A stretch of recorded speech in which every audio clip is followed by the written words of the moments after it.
How to make a spooky spellbook decoration for Halloween. In this video I'm going to show you how to make this spooky spellbook decoration for Halloween. It's July as I'm filming this, and while we're all sweating like pigs in a sausage factory, hence my ridiculous haircut, my thoughts are turning to Halloween. So if you, like me, love the spooky season, let's start getting into all things witchy by making this super awesome spellbook. It's really cheap, super easy, and I think it looks amazing. Now, I'm going to make mine using my Cricut cutting machine. If you don't have one, you can always use scissors. In fact, I made this one right here. Hold on, let's turn off the green screen. I made this one right here before I even got my Cricut cutting machine, and I think it turned out great. And as you'll soon discover, it's quite easy to make this, and it's pretty forgiving of little errors, even though the font isn't great. So click that like button right now, subscribe and ding that bell button because it's all coming up right after this.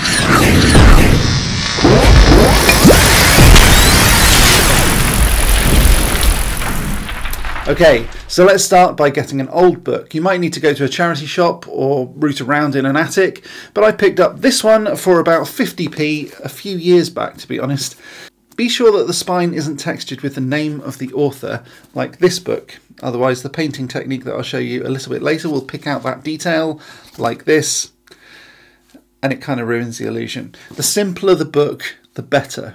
That's why in this video I'm going to be using a blank book that I bought online, but that's because I'm going to be selling the completed book on Etsy, and the links are down in the description in case you want to pick one up. So first things first is to load up the Cricut design space and cut out your material. I'm using the Cricut Maker with the deep cut blade. Now you can either use EVA foam or chipboard or even cardboard, provided that it's fairly thick, but you're not going to want to use paper or anything too thin because it needs to stand out. So unload your material and weed out all of the pieces once it's cut. And if you don't have a Cricut, you can always buy these bits from my store. Again, the links are down in the description. Now take your book and some fairly thick PVA glue, Mod Podge or something similar, basic standard white school glue should be fine. Brush it on to the front cover and stick things down however you want them. You'll notice that I've got a star shape on a circle, so put the circle anywhere you want it and then start assembling that star. At this stage, the glue should be wet enough for you to move the circle around a bit, but not too thin.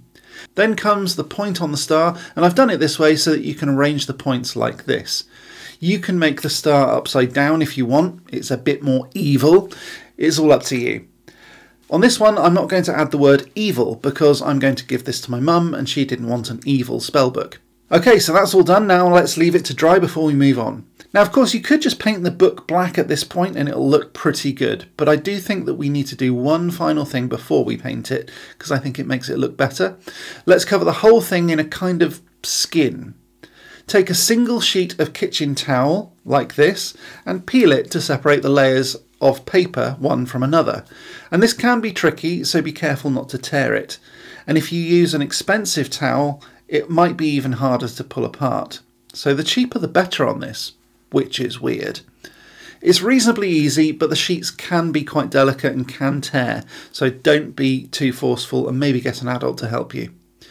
Now water down some of that old school glue about 3 to 1, meaning for every 1 unit of glue you add 3 units of water. You're not going to need a huge amount, so don't add 1 cup to 3 cups of water because that would just be enough to do 1,000 of these things. It should now look like sort of semi-skimmed milk, but do not drink it. Place that dry paper sheet directly over the book and start in the middle. Use a large artist's brush just to dab down like this, and you'll want to tuck it in to the detail as you go.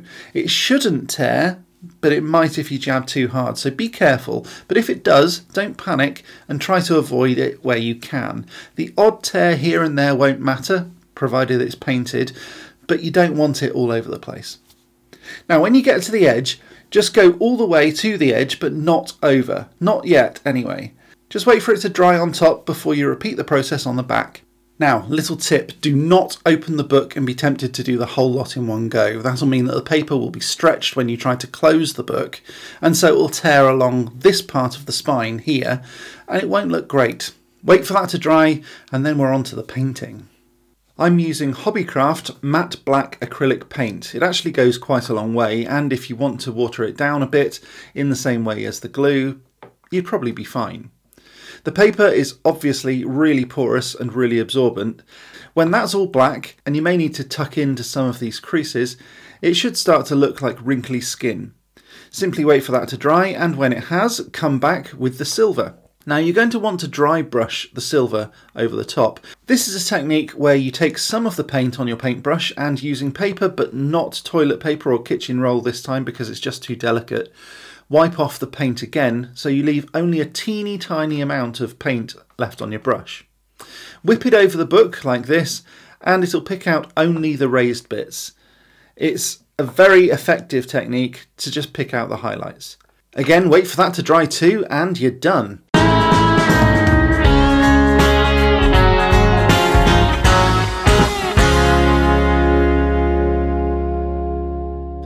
So there we have it, one magical spell book. Now if it isn't fully cured or fully dried, you can always wrap it in baking paper and tie them with string so it doesn't attach to anything, just while the paper fully cures, and that allows me to make more of these and to stack them as well.